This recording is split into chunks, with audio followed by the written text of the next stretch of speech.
नहीं।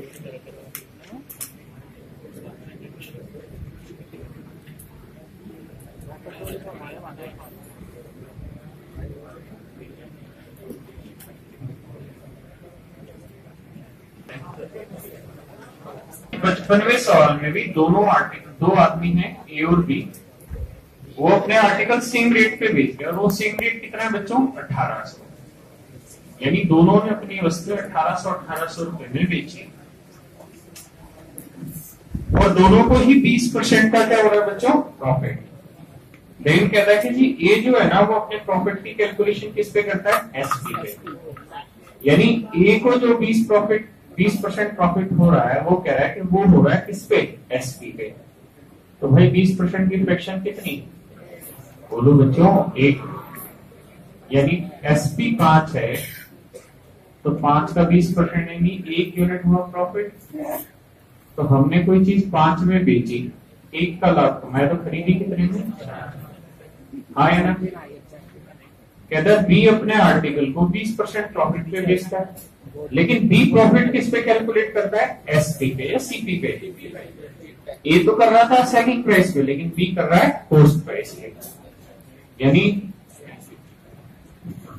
सीपी 5 है तो 5 का 20% 1 रुपए का हुआ लाभ, तो 5 में खरीदी, 1 का लाभ तो बेचेगा कितने में 6 में, हाँ या ना। अब आप ये बताइए कि दोनों आर्टिकल का क्या सेम करेंगे एसपी, इसे किससे गुना करें 5 से, इसे 6 से।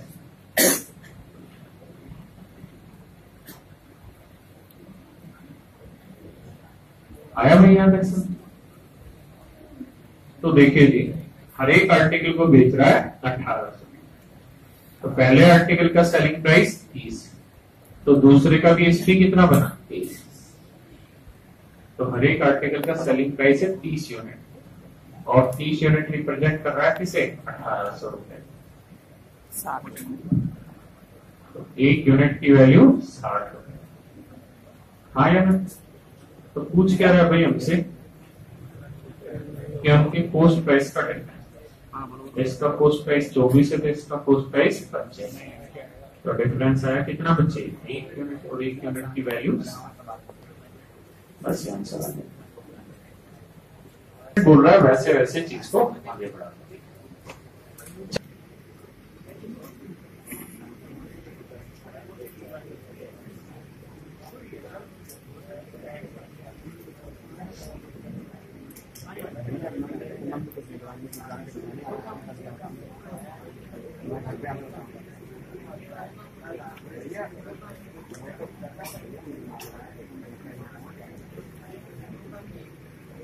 Q equal to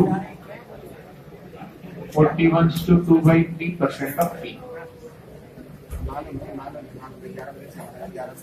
41 के द्वारा कितना होना 125/3%।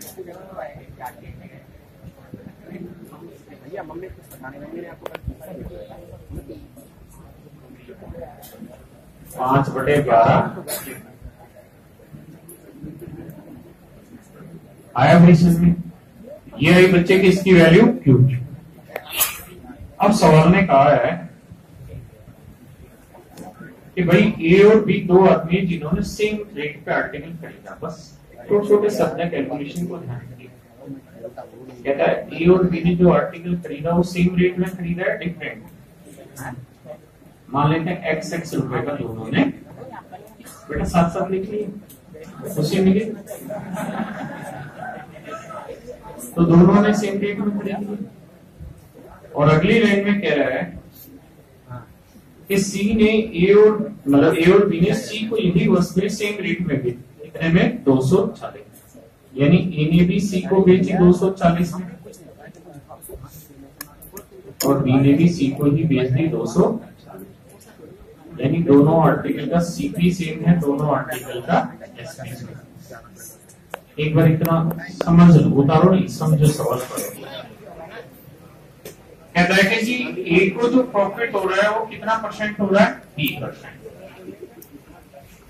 और ए अपने प्रॉफिट की कैलकुलेशन किस पे कर रहा है सीपी, और कह रहा है बी को जो प्रॉफिट हो रहा है वो कितना परसेंट हो रहा है, Q%।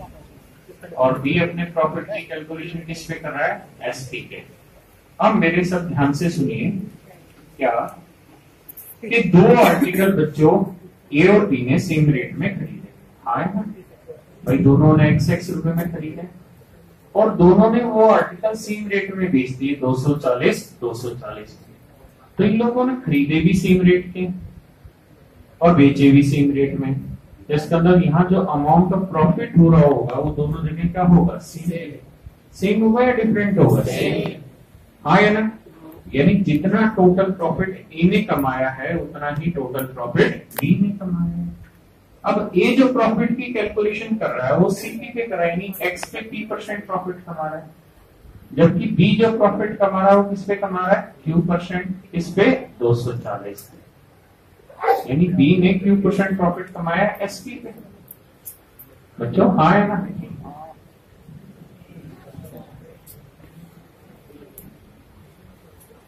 अब देखो Q की वैल्यू वहां से उठा लो, 5/12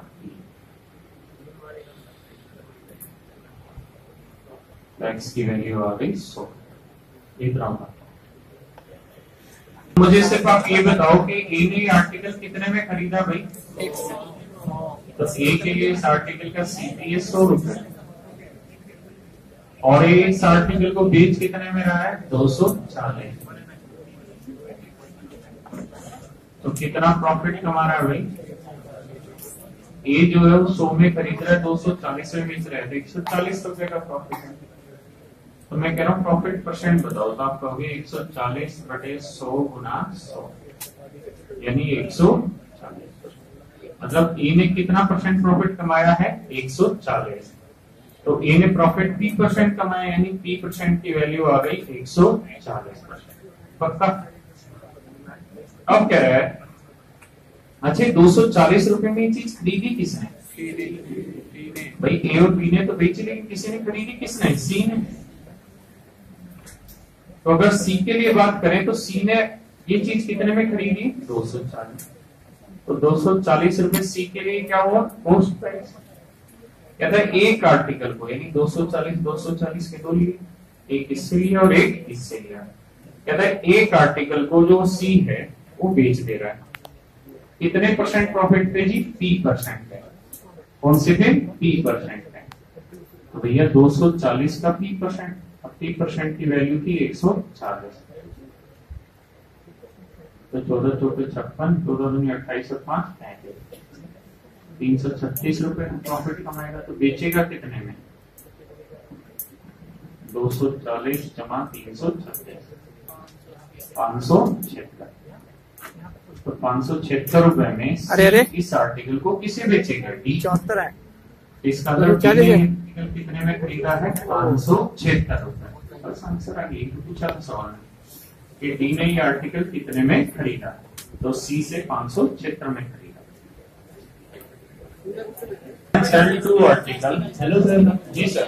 ये बहुत बड़ा सवाल है, बेटा इस बहुत शॉर्ट, इसमें मेरे हिसाब से 20 से 25 सेकंड। और अगर ये सवाल किसी और बच्चे को दिया जाएगा ना तो 15 मिनट में पूरा कर रहा होगा। इसमें 20 से 25 सेकंड में नहीं लगेगा, क्योंकि बड़ा आसान है। कहीं पे भी इक्वेशन नहीं बनवाई, सीधा सीधा सीपी सेम बोला, एसपी सेम दे रखा है, 240, बस प्रॉफिट की कैलकुलेशन करके सीपी निकालना था 100। अब 100 में कोई चीज खरीद के 240 में बेच रहे हो, यानी 140 का लाभ। तो 100 पे 140 का लाभ क्या होता है, 140%। लिखिए, a man sell 2 article at same price। एक आदमी ने 2 वस्तुएं समान मूल्य पर बेची। एक आदमी ने 2 वस्तुएं समान मूल्य पर बेची। He said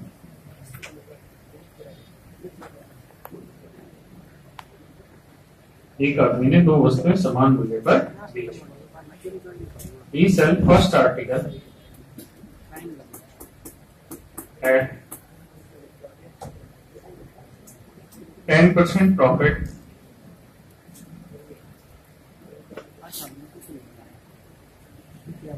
and other article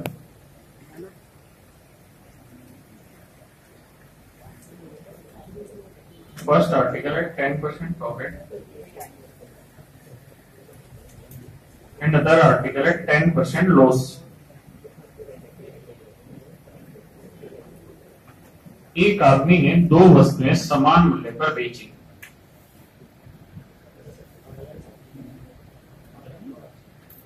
एक को वह 10% लाभ तथा दूसरे को वह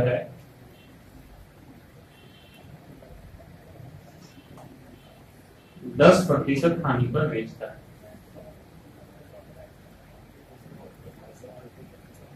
तथा दूसरे को वह 10% हानि पर बेचता है। फाइंड हिज ओवरऑल प्रॉफिट और लॉस परसेंट। तो उसका कुल लाभ या हानि प्रतिशत ज्ञात करें।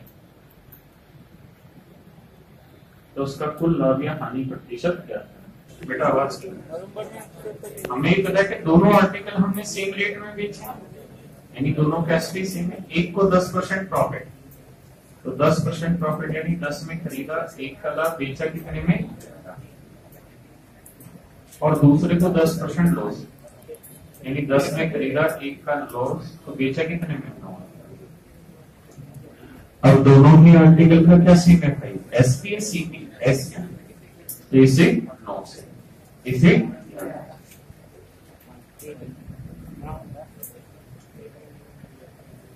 यानी भैया ऐसे ही तो हुआ। तो ये बताओ बच्चे, दोनों आर्टिकल कुल मिला के आपने कितने में खरीदे। तो आप कहेंगे 90 में ये खरीदा, 110 में ये खरीदा, यानी दोनों आर्टिकल आपने 200 रुपए में कुल मिला के खरीदे। दोनों आर्टिकल आपने कितने में बेचे भाई, 99 में ये बेचा, 99 में ये बेचा, तो 99 जमा 99 कितने में बेचा, 198 आया ना। तो दो आर्टिकल 200 रुपए में खरीदे, 198 रुपए में बेचे, तो ओवरऑल क्या हो रहा है जी, प्रॉफिट कितने का, तो लॉस हो रहा है कितने का, 2 का। तो लॉस परसेंट होगा लॉस अपॉन सीपी टू 100, समझ गए। यानी 1% का ओवरऑल लॉस हो रहा है। सामने देखो, ये चीज हमने परसेंटेज में भी की थी, लेकिन वो चीज अलग थी और ये चीज अलग है। वहां पे सक्सेस रेट था कि किसी चीज में पहले 10% बढ़ा लो, फिर उसमें 10% निकाल लो। यह ऐसा नहीं कह रहा कि एक चीज 10% प्रॉफिट में तो दूसरा 10% लॉस में, दोनों का एसपी से। तो आप ये ध्यान रखिए, अगर दो आर्टिकल का सेलिंग प्राइस सेम है, अगर दो आर्टिकल का सेलिंग प्राइस सेम है, एक को X% प्रॉफिट पे बेचा गया, लॉस पे बेचा है, तो दूसरे को X% प्रॉफिट, बच्चे आए ना।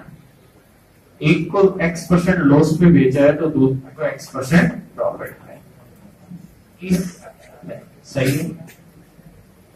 एक को X% लॉस, दूसरे को X% प्रॉफिट, और दोनों का एसपी सेम है, तो हमेशा ही ओवरऑल क्या होगा जी, लॉस होगा। कितने का होगा जी, x²/100%।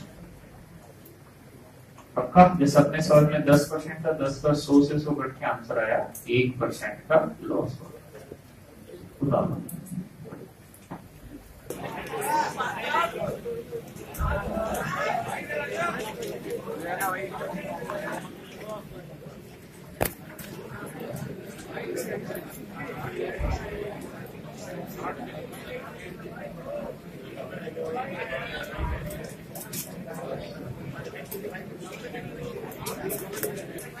सेम रेट मतलब 1-1 लाख रुपए रेट पे बेचे मकान भी और दुकान भी, एक पे उसे 10% प्रॉफिट तो दूसरे पे 10% का लॉस। तो करेंगे तो बच्चे ओवरऑल क्या होगा, 1% का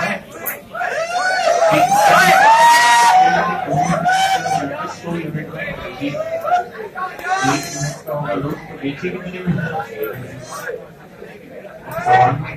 दोनों नहीं बेचे, बेची कितने? 1 या 2 लाख? 1 लाख में एक तो दोनों चीजें, तो ओवरऑल बात हो रही है, तो दोनों चीजें बिकी हैं 2 लाख, तो 99 यूनिट 2 लाख, तो 1 यूनिट की वैल्यू भाई 2 लाख बटे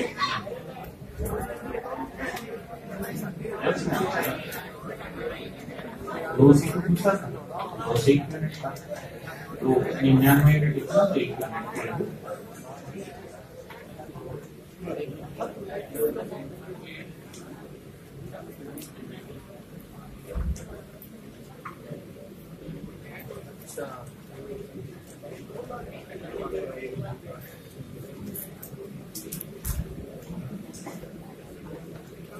कह रहा है कि 2 वस्तुएं सेम रेट में बेच रहा है 1 लाख रुपए, एक में से 20% प्रॉफिट तो दूसरे में 20% लॉस, तो करोगे तो 20 का वर्ग 400 बटे 100 यानी 4% लॉस।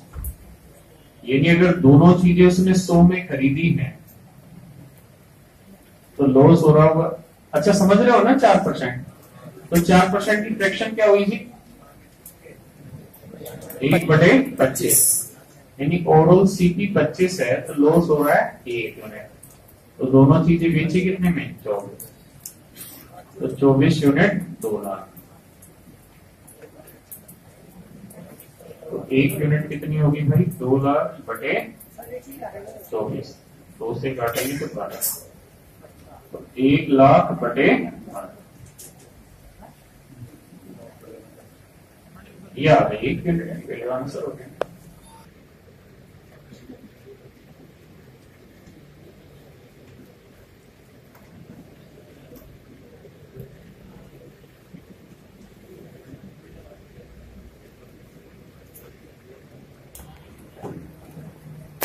एक क्वेश्चन की वीडियो ऐसे बना TV set for rupees 2400 each.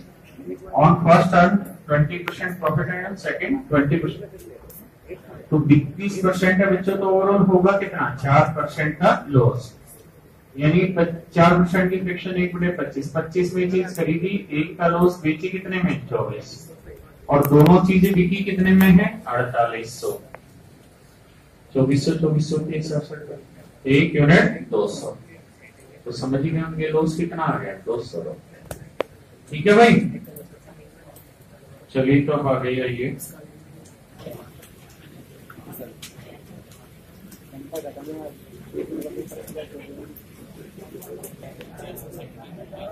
सतासी, एक रिटेलर है, उसने होलसेलर से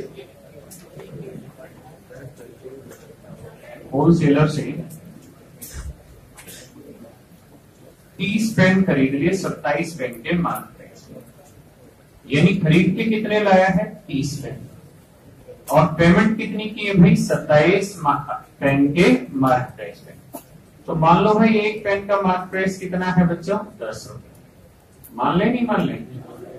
हमने मान लिया जी एक पेन का मार्क प्राइस 10 रुपए, तो उसने जो पेमेंट की है वो 27 पेन के मार्क प्राइस की है, यानी 27 पेन के हिसाब से कितने की? 270।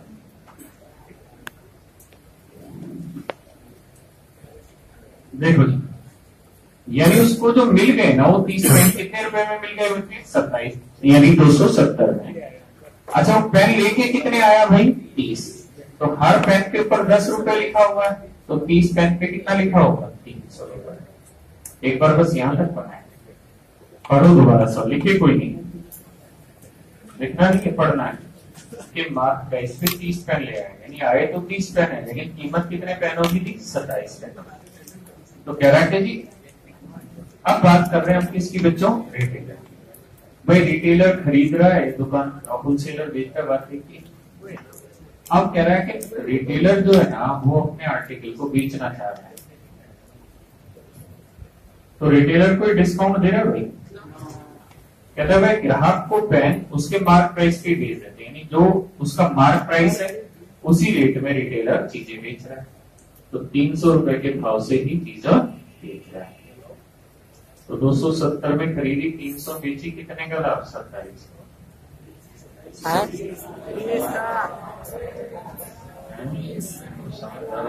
तो 30 का लाभ किस पे? बहुत बढ़िया।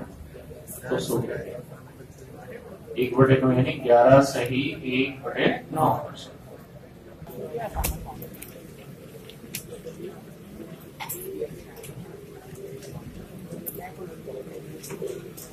पेन खरीद लाया वो 56 पेन के मार्क पे, यानी उसे जो कीमत चुकानी पड़ी है बच्चों कितने पेन की चुकानी पड़ी है? 56 पेन।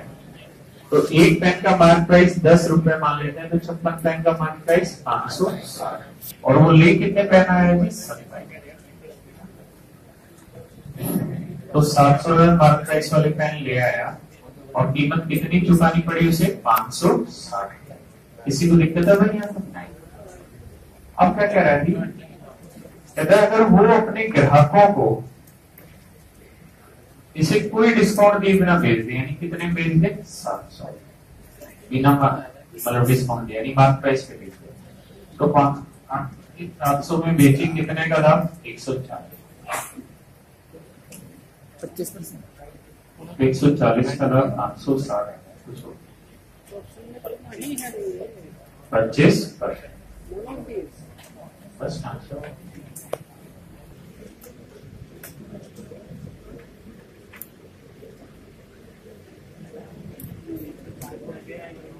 जो 94वां सवाल है ना, उसमें कह रहा है wholesaler dealer sell 40 pence at the mark price of 36 pence to retailer. इसमें बस ये लिख लेना एक line, a wholesale dealer sell 40 pence at the mark price of 36 pence to retailer.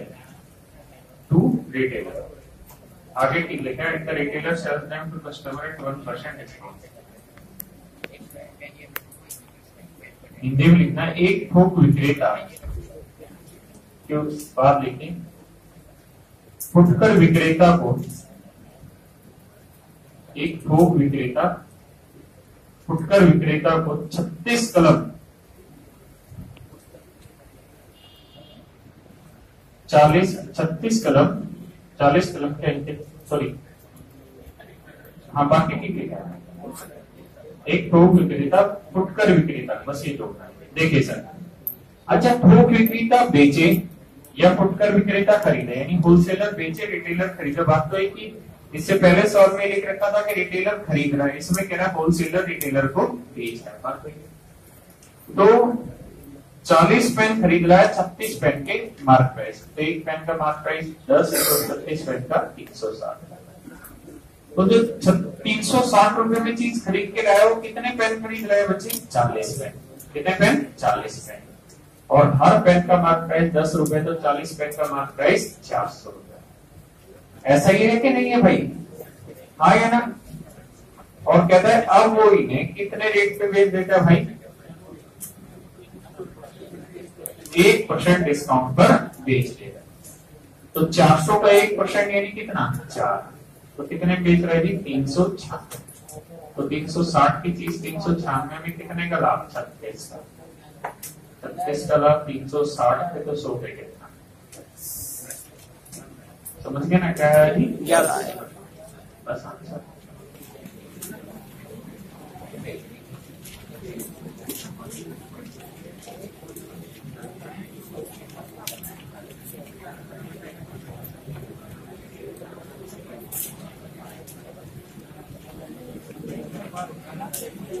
एक कंपनी अपने ग्राहक को 15% का डिस्काउंट देती है और उसके बाद 19% का लाभ कमाती है। 5 तो आपको पता है कि सीपी होता है 100% minus discount percent, mark price होता है 100% प्लस प्रॉफिट।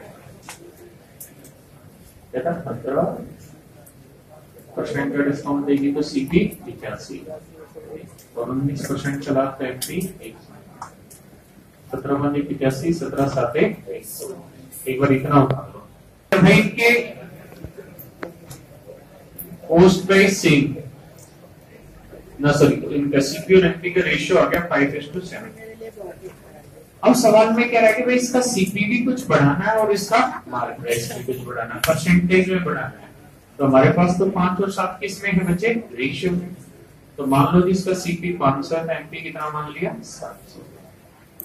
अब कह रहा है कि इसका सीपी हमें बढ़ाना है कितना परसेंट जी, तो 500 का 12% 60, यानी सीपी कितना होगा 560।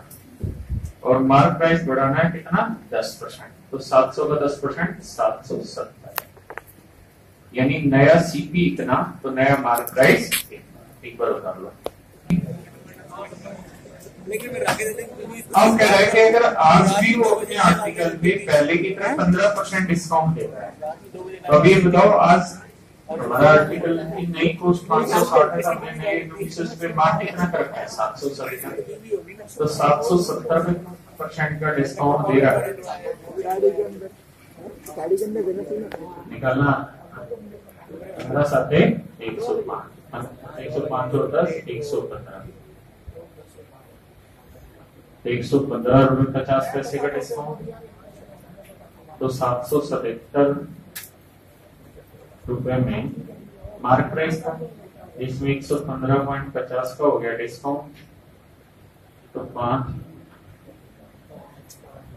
4 5 6, तो यानी ये चीज बेसिकली बिकी कितने में 654 रुपए 50 पैसे। तो 560 की चीज 654 रुपए 50 पैसे बिकी तो कितने का लाभ 94.50, तो प्रॉफिट परसेंट होगा 94.50 का लाभ 560, तो 100 पे कितना कर लोगे जी क्लियर, बस आंसर आ गया।